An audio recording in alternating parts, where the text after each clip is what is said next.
Hey everybody, it's Justin. I got Igor and Ramez and giving them a little bit of an overview of control plane. They don't know too much about control plane. It's going to go pretty quick. Igor, Ramez, don't hesitate to interrupt me at all. You get any quick questions, but we've only got about 10 minutes or so, so I'll try to make this efficient. Let me share my screen.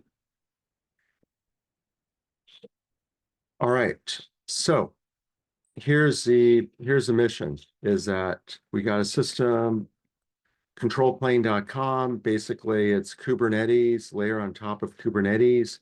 Sort of gives you some of the advanced features of Heroku, but it doesn't. So it's got all this stuff in here. Let's not, the bottom line is this is going to be a way we can deploy our Rails apps. It's really what you want to know. And we're going to have a lot more control than we have with Heroku, but there are a few more settings involved. So here's the user interface of control plane. And so there's kind of two main levels of organization for the different objects in control plane is you have orgs, and orgs are kind of like your production kind of people and maybe your staging and your developers. You would typically have two orgs in a development group. So it's kind of useful to know that so within an org, we have image storage. So everything's done with Docker images. That's kind of the main thing just to be aware of for right now. And so this GVC concept here, you can have multiple GVCs within an org. So what is a GVC? GVC is a virtual cloud, global virtual cloud. And the best way to think about GVCs if you're coming from Heroku is it's kind of like a single app with a proc file. So like when you have a workload here, these would be lines in the proc file. So the most common line or most important one for us is your Rails. So within the Rails, the main thing here is that in a workload, you will be you configure an image. One difference with Heroku is that you can have different images for the different workloads in your GVC. However, for what we're going to be setting up, which is a layer on top of control plane to be like Heroku, the main app workloads will just have a single image for your app. Now, in the example app that we have right here, we have workloads, say, to run Postgres, for example, but our Postgres image is going to be Postgres 15. So that's just standard Postgres. So how in the world is this all going to work? I think the best way to show you guys is by code and not going through some documentation. So we've got this app, the React Webpack Rails tutorial, Rails, reactrails.com. And this is an app that shows off all the different technologies of integrating React and Ruby on Rails. So it's non-trivial because you have React and you have Ruby on Rails. So how are we going to set this up to use control plane? What we're going to do is we set up a directory, a .control plane directory. And basically the way it's set up is you have a YAML file that defines how things are organized. So what's this gonna, what's the main concept in Heroku is you have an app name, right? And we're going to be doing the same thing with our control plane setup. So here are the different app names here. So we have this app name here, and this is really the plain app name here I'm using for production. And I've got one for staging, and I'm going to do one for the review apps. Now, what's going to be special about the review apps is going to be this prefix is true. So when I pass in a name that kind of matches like QA, React Webpack, Rails tutorial dash PR 1234, then it's going to be using this definition. So notice these ones here uses common setup in the YAML file. You can set up your org inside the YAML file.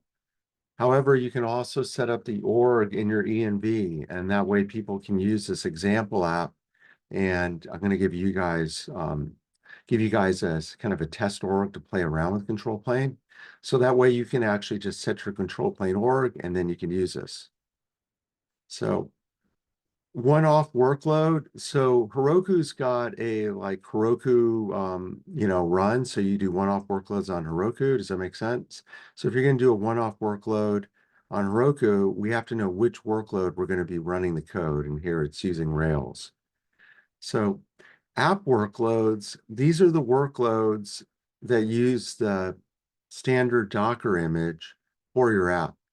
So where does the standard Docker image come from?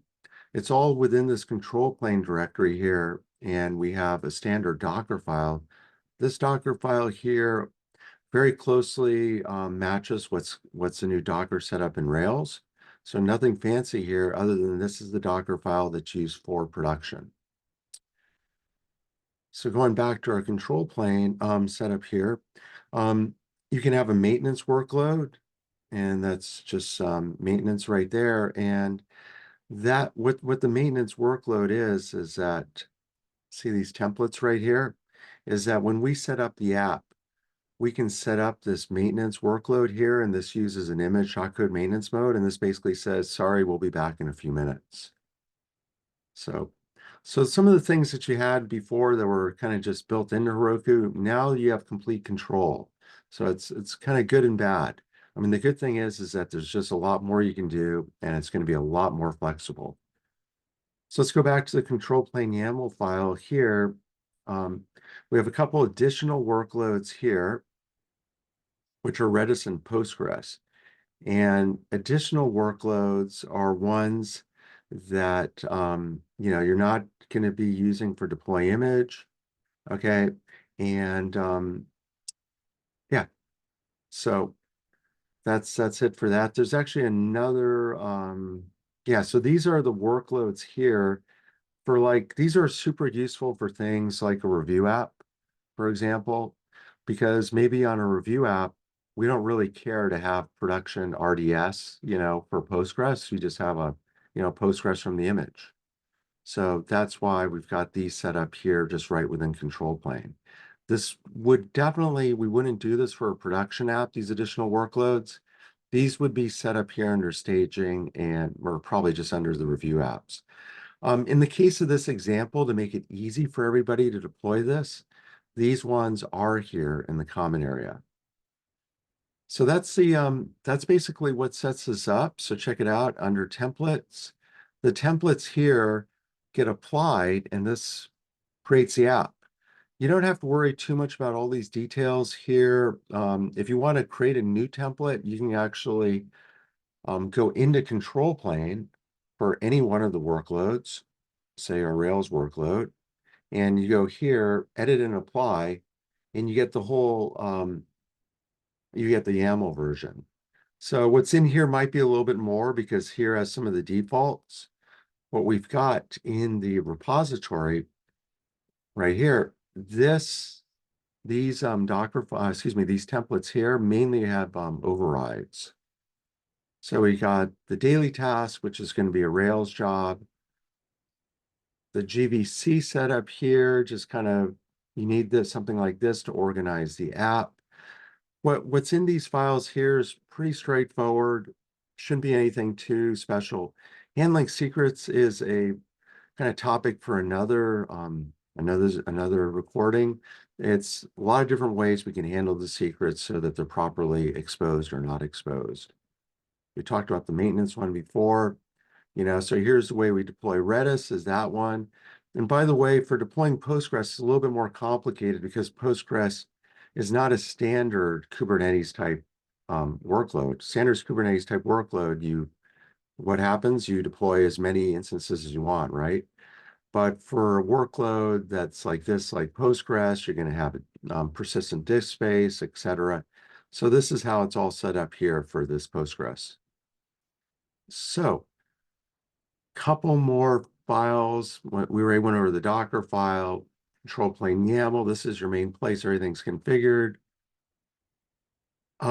This entry point will run. This is accessed by, this is in the Docker file. This is special because of what we're doing here for the services being inside control plane. This sets up waiting for the services. We've got a little README in here, and we got a release script here, which will run things like DB prepare, for example. So the next place this is going to be all configured for my open source example is going to be on GitHub for all your QA actions. Or excuse me, so like you wanted to say deploy a review app or build an image, etc. So like here's the staging one right here. And if you got Circle CI, we just need to translate these. So look what kind of happens here. This is kind of where the rubber hits the road, is that we've got a couple workflows here. They mainly set the org name and the app name, and they call over to the common action right here. So what kind of stuff happens? You got to install the control plane CLI,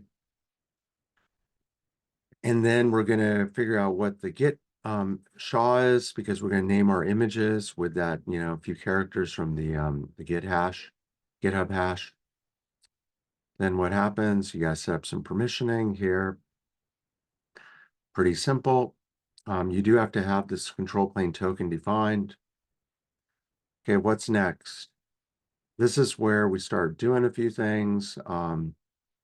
Let's just set up caching. So here's the main thing. CPLN is the control plane CLI.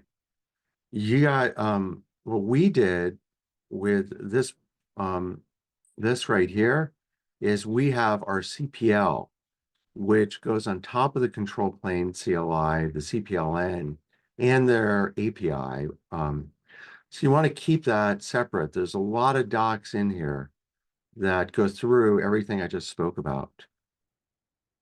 So what are the main commands for just normal, what's going to be happening on, normal developer workload? Build the image, right? Basic, right? But look how easy this is. All we have to do is pass in the app name. We pass in the commit so that it makes a nice name for that app, and you pass in the org. And that's it. Your image gets built. It gets put. Where does the image get put? Gets put, right here in your image store. So you see all these images here. They have the name and a version number, and they also have the Git commit. And it's really important that we handle things like automatic versioning so that we'll know which one's the latest image. Because guess what? What happens when you do a new release? You got to run your migrations on the latest image, which is not the currently deployed image. So we handle all of that. So going back to the example here, you build the image. So we run the release script. Notice we have a CPL, that's ours, run detach. We run the release script. You can name it whatever you want. It's got the app name, and this is the secret sauce, image latest. You see that? If you don't put image latest, it'll run on the current image that's deployed. And so image latest will run on the one that's not deployed.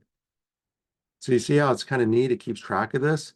So later on, you might have a bunch of images that are more recent, but it's not actually deployed, and you want to run something on your production or whatever environment, you want to run on the currently deployed image when you do like a Heroku run. But just because we have images that might be newer, but we specify image latest, and that's how we run the migrations. And deploy to control plane, look at this. All you recall is deploy image, and this magic command, CPL deploy image, it takes into account all the different aspects in your YAML file. It makes it all work. You guys have any questions? That was kind of a pretty fast tour. Was it sensible what I was saying? Anything, you guys? No, for the most part, it looks a lot like Docker Compose in terms of the logic. We just changed some of the terminology like workload instead of services, and then some of the places in which configurations Yep. get added. So what do you think? Pretty sweet, huh? Yep. And you got just complete control over everything, which you don't have in Heroku, which is awesome. All the power of Kubernetes underneath, all configured in that YAML file. We got really extensive documentation in this file. We've got this great example that I'm continuing to improve. And yeah, let's share this with the world. I think it's useful. You guys agree? Yep. All right. Yep. That's a wrap for this. I'll stop the share and stop the recording.